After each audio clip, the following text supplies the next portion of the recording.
Ministry of Home Affairs MHA Manipur Lengak amasung Kuki Jo Group singna nakal ahung gi oiba suspension of operation su agreement kuriak pinakre maduna maram oiraga kumja 2023 gi megi tang ahung dagi hauna kanup ki hana sunaba thorakhiba irang asi ing tapa phiba mama hanjilak yaba gi thajaba leire nauna kuriak pinakiba agreement aduda central government Manipur government amasung Kuki Jo Group singna Manipur apun bagi saktam kaihendaba National Highway 2 da aki yakhang leitana port puba gari sing amasung passenger sing chathok chachin tawbi yahanba amadi militant sing designated kem hongdok yana bagi ufam ji yawi hairi pawoshin makhata na hai MSA gi mut kangbu aduna Kuki Jo Council gi mut kangbu sing unakhi amasung hauji Manipur thokliba thotok athok sing asi losinna bagi matangda yamna kupna wari sanaki wari sanraba matungda Kuki Jo kangbuna nahan makai National Highway 2 da thamlamba athingba sing adu lokthok pa haini yanaki ammaromda suspension of operation tawnabada yawriba Kuki National Organization KNO amadi United People Front UPF ki kangbuga wari sanabada anowa samdoklaba sugi ground rule ayamba piki loinana Manipur lengak India government amadi Kuki militant sing nakal ahungi oiba su sangdokpagi warol kuriak pinaki agreement adu khutak tagi chatnaba hawkhibag loinana sahi yam phawa chatnagani hairi nauna semdoklaba ground rule singi manungri yawriba maru oibo pham singdi Manipur gi apunbagi saktam kaihendaba Manipur da tung koina chatnaba yagadaba mongda ing tapa phibam hanjil hanaba warosin propa KNO amadi UPF ki designated kem tara mari legambadagi taret hantharaga hojik leiba mafam masi natabada hongdokpa militant singna paiba kuchu khulai punamak manak nak CRPF nak BSF ki kem singda thamjinba Kuki militant sigi marakta mitop yawbra haina khandokpagi thawang lakhotpa sinu chingbani hairi Joint Monitoring Committee Group de batung tarpa matamda su agreement ki ground rule sing ningthi ngak libra haibadusu kupna yengsin bag loinana ground rule gi wangmata thabak tarakpada matik chap action lakhotpa haibagi matangdasu yanaba purakhi panba yabadi kumja 2025 ki August ki tang amada Indian Army KNO amasung UPF ki marakta suspension of operation su khuriak pinakibani kumja 2008 ki August ki tang kunithoi dagi Manipur lengaksu yaushinduna agreement asi maikai ahungi oina yanaba purakhiban nakal lawumna yanakhiba ground rule sing aduna semtok sahtokhiba ga loinana su agreement gi matam thengkhang kayarak sangdoktun lakhiban kumja 2024 gi February gi tang kunmapan da agreement adu loikhiban kumja 2023 gi May gi tang ahumdagi Manipur da kanup ki hana sunaba marakta thawdok thokhaba matungda MSA official sina KNO amasung UPF ki lusing basing unaduna ground rule semdokpaga loinana ing tapa phibam hanjil hanabagi matangde yanaba prokhiban KNO amasung UPF ti yawriba tongan ma militant group singna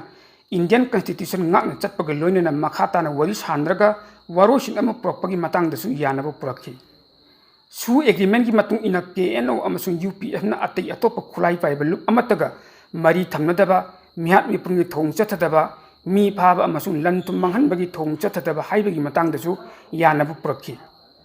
Army, Assam Rifle, Central Armed Police Force amadi State Police nasu KNO amadi UPF ki mathakta makhal amatagi operation chathadaba haibu wafamsu yanaba dudi yawki hairi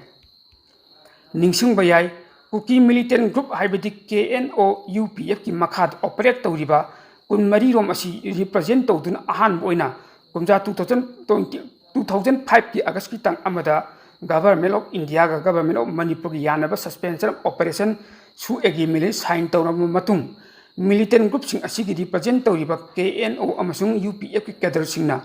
chatnagadaba pathap sing haibadi ground rule sembal loiraba matungda formal oina su agreement asi kumja 2008 ki August ki tang kunithoi dagi Manipur chatnaba hawkhibani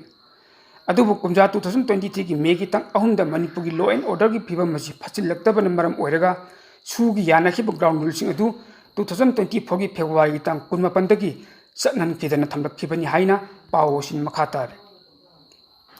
nakalam romda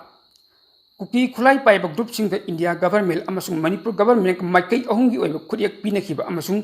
Kuki Jo Council National Highway sing thingjinbagi khongjang hangja chamsilamba khongjang adu punama handok thaba matung ngasida Prime Minister Narendra Modi Manipur da lakani haibagi chapchaba wafam ngasi nongmani ni sidla thorakpadawri thajaba yaba mafam dagi phangba pawamagi matung ina Manipur da hana sunramba amasung kanu ani gi marakta unkhatnaba leirambasing adu hawjikti tamna ingthanba ngambaga loinana mahusagi phibam da hanjilakpa hawre national highway हांदोक्लबनिना लंबी असिदा security escort तौरगा passenger गाड़ी सिंसु अथु मतम चेंबी हवलगनी मखातन अयेत अपनबा नत्रगा खुदोंथि अमत थोहल्लरोय हाइबगी यानब लेखिब मरमना cookie जो सिंगा तंपाक खुंदारिब चथोक चसिन तौइब यानबगी लंबी फटले मरम मदुना प्राइम मिनिस्टर सु मणिपुर चटपद माइ पाकलगनी अमसुंग मथंग था हाइबदी अक्टोबर की था फाउबद मणिपुर पॉपुलर गवर्नमेंट अमा सेमहनब याबगी ओइथोकब लेरि हाइनसु पाउगी सोर्स सिन मखा तारे अतोप पाव अमना प्राइम मिनिस्टर नरेंद्र मोदी मणिपुर लाकदौरिब असिग इरोइनना पॉपुलर गवर्नमेंट अमा लाकब याय हाइना थाजनरिङै तरक असिदा assembly speaker Thokchom Satyabrata commercial flight Delhi की दमक इम्फाल थादोक्रे हाइ स्पीकर असिगी दिल्ली खुचत असिदा प्राइम मिनिस्टर इम्फाल लाकदौरिब असिग मरी लेनना सेंट्रल लीडर सिंग वा खनरप याय हाइ महाकी खोंचत असिगी मनुंग पॉपुलर गवर्नमेंट अमा सेंबग मरी लेनना सेंट्रल लीडर सिंग उनरकदौरिब्रा नत्रग उनरलोइद्रा हाइबगी मतंगददी हौजिक फाउबगी ओइना confirm तौब ngamdri panba yabadi haukiba numi nini gi mamang da mayang ipal kendra gi MLA Robindro gi quarter da speaker masa yauna close dur da pung kaya marum phamduna tongan tongan bu pham kaya da khanna ki bidlei khraban ta sengna hairabada chaliba September gi tang 12 da leiba asigi Prime Minister Narendra Modi North East ki state ani haibidi Assam amasung Mizoram da lakani haibu wafam nakai sengle aduma ku Manipur Prime Minister Narendra Modi lakadra natraga lakloidra haibisimadi Manipur government aknaba mafam ama haibu ngamdri chap chap akaknabu wafam leitragasu Prime Minister lakba yai haiduna Manipur gi Churachandpur district headquarter amadi Imphal da thawang kaya amadi packet pa honare thawang singa dugi manung da civic reception tawbu yananaba Imphal gina Kangla manung da aduga Churachandpur gina district headquarter gi lampak amada thawang tawri masigi mathakta Manipur government lainga ki employees sing amasung state force ta thabak tawriba khudimak makhal amata ki suti lodana basu khangan balaikre masigi mathakta security ki section thorang mayam mus packet pa hori prime minister ki khongchak asi Mizoram da act asi policy act is policy ka mai lenana railway line lam hangdok pa aduga Assam gi na masak naireba social activist Bhupen Hazarika laikhidaba thorom ama yawbulak kadoriban state ani asigi oinadi prime minister lakpada mafam madu pangthokada uyung tamba amasung project mayam amana sangab amadi miyam tinbu mafamda wa ngangbana chingbagi thorang punamak sem saba loikhraban masiga loinana prime minister bu asoyangam yohundana bagi damakta ngak senana bas national security guard intelligence bureau ogi maru oibu officer sing amadi prime minister na mafam madu tongada gari sing ayamba thungkre adubu Manipur oinadi national security guard sing laktri masigi mathakta prime minister ni Imphal da leiringi matamda tongada gari phabu yoroktri adubu hairiba masak sing asidi nongmanini khakki manungda tawba yabana prime minister ki khongchak asi hojik phawbagi oinadi soidana lakani natrag lakloi haibagi karimata khangba ngamdri marak asida Manipur governor na Delhi da leiri mahaki khongchak asi prime minister Narendra Modi na Manipur da lakpaga mari leina gadawibra natraga kuki nongmai pai mayang suspension of operation su tawnabada yawnaba chatlibra haibudugi nakhai sengna khangba ngamdri Manipur si India gi saruk amani aikhoini India gi citizen singni mayamna pene dabagi wa phana yamna haina jaragasu saina jaragasu Manipur da prime minister ga lapthoknaba haibisi kaidonungda chumloi People's Union for Civic Liberties maitai sing sibo anti Indian gi wakhal chenba kangbu ni haina pauthokli aduga kuki singbun oida pada ba impham ohellaga India bu nusi jab oina otnana bu hotnari tasengmadi makhoi wafam madu impham yaudabani Manipur gi mi kaya amana India gi citizen amani aduga adum khalli maram aduna citizen am oibagi mieng adu yengbi haiba khaktani state asida thokiba kang masal gi hana sunabagi thodu aduda Manipur lenga na matam chana laksin mangam kidaba amadi central government ki mieng nathaiba manba mayam ama ubi khiba aduna maram oirega Manipur masa sing central government du warawi haibisi masu kakpa yaro atu aikhoina phanayam saurabasu phanayam pendragasu aikho India masani maram aduna prime minister Narendra Modi na karigumba Manipur da lakpa taragadi mahakka aikho punamaka unaduna wari sanaunabagi khurongchaba du phangnana bhotnagadabani aikho gi marakta lagiba thajanadaba amasung national integrity da singnaba manbagi mong matawsing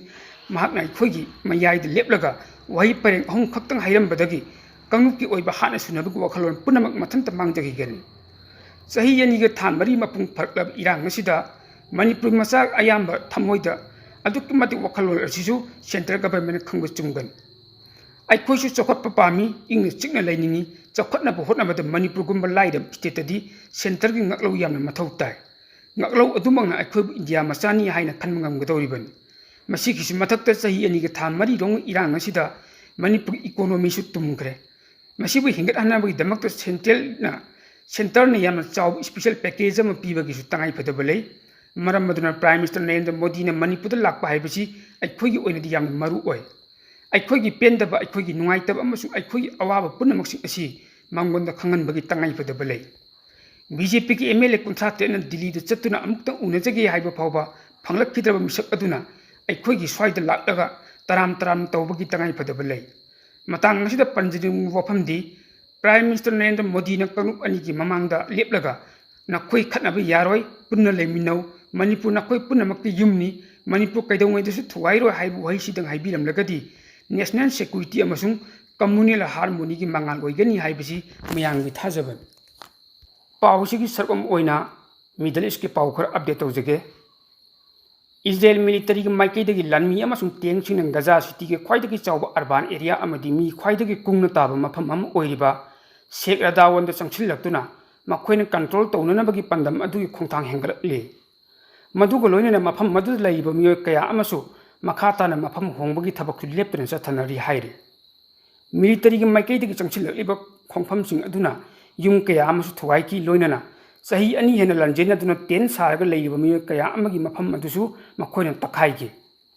गजा की तोंगान तोंगान मफमसिंगदा Israel की military की माइकैदगी यामद्रबदा Palestine मचा कुनमरी हातख्रे हाइना गजा city की local health officer की माइकैदगी हाइरे